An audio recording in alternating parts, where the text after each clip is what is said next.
nchi ya ahadi walioingia ili wataka wafanye nini? Kumbe tunapokuwa katika nchi ya ahadi, tunapokuwa ndani ya kanisa, kuna mambo yanatuhitaji tuwajibike kwayo. Mimi kuwa mchungaji hakunipi tiketi ya kwamba tayari mimi mambo yangu yameisha. Kuna wajibu unapatana. Wewe kuwa Mkristo ndani ya nyumba ya Mungu, kuna wajibu unapatana nao. Kuwa mwimbaji wa kanisa, kuwa mzee wa kanisa, haimaanishi wewe ni big boss. Wewe ni mtumishi wa kazi ya Mungu.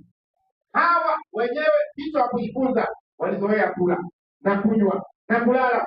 Neno la Mungu linaandika maneno makuu sana, sema kikainuka kizazi kingine kisichomjua Mungu, kikaondoka kizazi kingine ambacho kilikosa nuru ya kuelewa namna kuendelea na safari. Kwa mfano, wazazi wao walisahau kuwalisha watoto wao imani ya Kristo. Ambapo leo tulikuwa tukigombana hapa ndani kwa shule ya Sabato, lesoni zao zimetoka, wala